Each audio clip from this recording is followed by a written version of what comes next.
Lambeth, welcome back. Happy Thursday. It's been a while. I hope you guys had a Merry Christmas and a Happy New Year. This week we are back with our first holiday week of 2021, and that is Morse Code week. So if you guys have looked at your activity packet this week, you know that Morse Code was a code invented in the 1830s by a man named Samuel Morse. And you'll know that the reason we needed Morse code is because back then we didn't have telephones, we didn't have Zoom calls. So really the only way to talk to somebody who was far away from you was to send a letter. And that took forever. It took a long time to send a letter because there weren't even cars or trucks to carry the letter. Some guy had to ride on a horse back and forth across the country to carry our letters. So in order to make a shortcut, people made a machine called a telegraph.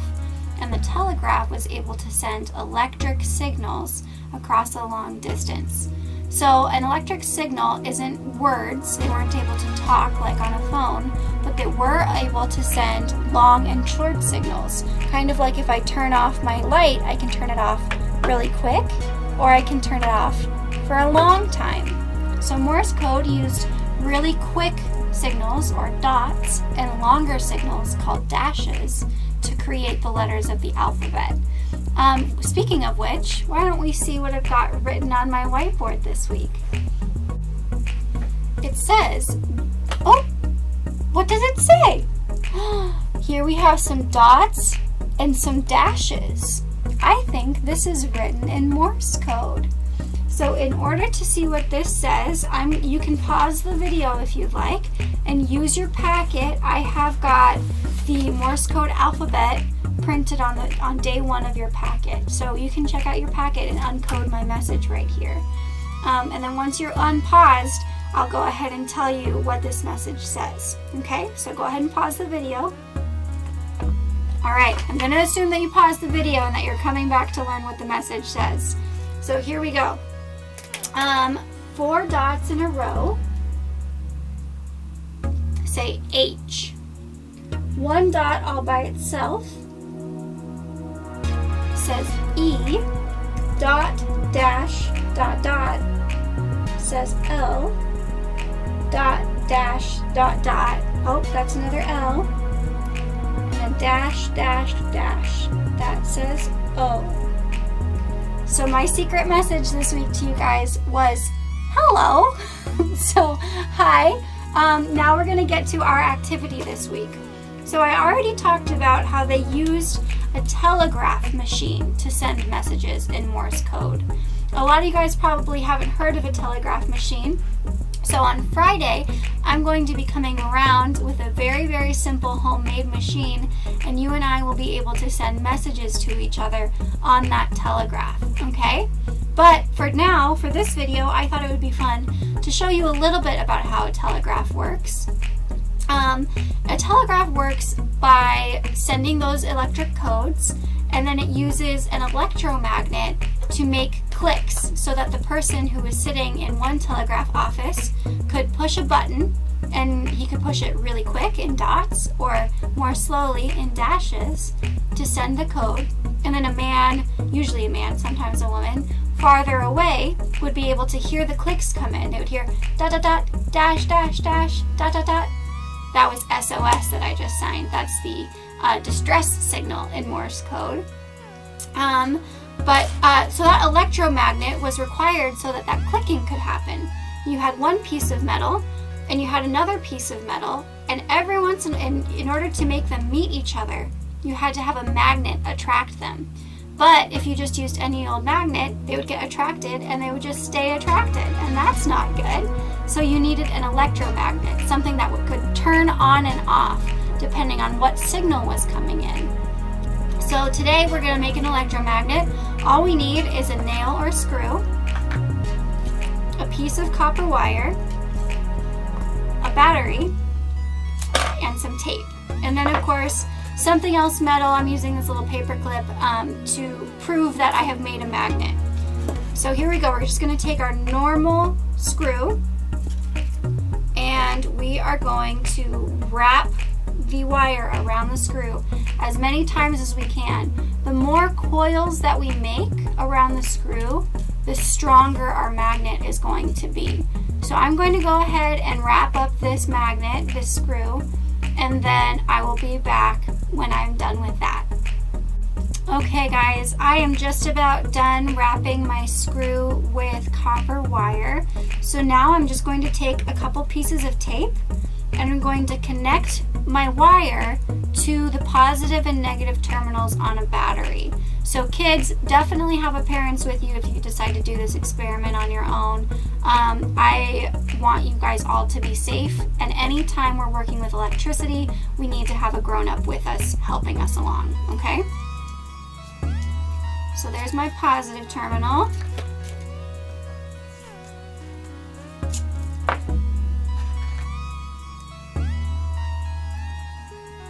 And here's my negative terminal. There we go. You might notice that your battery and your wire get a little bit warm when you do this, and that's how you know there's some electricity flowing. That's how you know that it's working.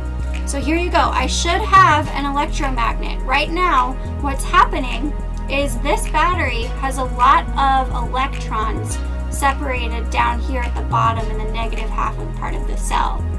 And then up here in the top part of the battery, there's a lot of protons. Those electrons are repelled from each other. They don't want to stay together, and they're attracted to the protons.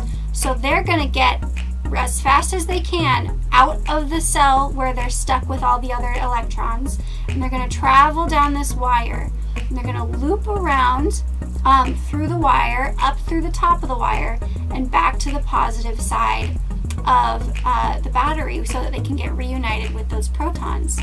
And we'll talk a little bit more about how this creates a magnet, but for now, let's test our magnet and we'll see if it works. Are you ready? I have here my piece of metal. Here's my magnet. There we go. Look at that. We made a magnet. How fun is that? There you go, folks. That is how you can make an electromagnet really easily at home. It's super interesting. I just really like this. Stay tuned if maybe you are curious as to how this works. I'm going to have a little bit of an explanation as soon as I finish cleaning up my experiment. Okay? See you in a minute. Thanks for sticking around for the second part of this video where we talk about how electromagnets work. So here on my whiteboard I drew a couple things. I drew a battery with an electric current running through a wire, and I drew a nail, okay? So like we talked about earlier, these batteries have all of the electrons squished down at the bottom, and so they really want to get away from the other electrons and connect with all the protons up here. So they're gonna run out through the wire, all going in the same direction until they get to the top, to the positive pole, okay? Now, metal, kind of like a nail or a paper clip, anything like that, also has electrons in it, but the reason they're not magnets is because those electrons are spinning in all kinds of different directions. So since they're all facing in different directions, they cancel each other out. Every single electron is a little teeny tiny magnet, but when they all spin in different directions, no one magnet is strong enough to pull anything or to attract anything. However, when you, like we just did today, loop an electric current like this one around a nail, all of a sudden, all of the electrons that are traveling through this wire pull all of the electrons that are in the metal into facing one direction. They have a lot of power. They're able to push the electrons so that they align, or so that they line up in one direction, just like this.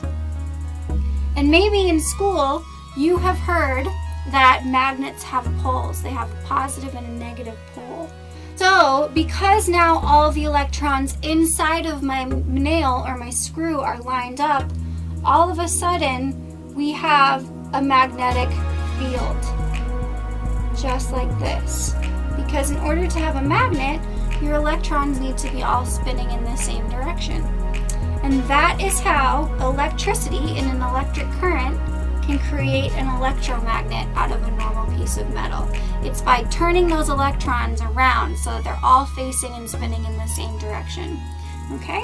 So that is just a little bit of the science that goes into making something as cool as a telegraph machine. So if you can imagine how hard it is to communicate using a telegraph, using Morse code, you can imagine how much more complicated and more special and much more hard work it took to make something as cool as a telephone or as a Zoom call. It's very, very complicated, but it's pretty neat. So let me know if you have any more questions, and I can't wait to see you guys tomorrow with my homemade telegraph machine. I'll talk to you later. Bye.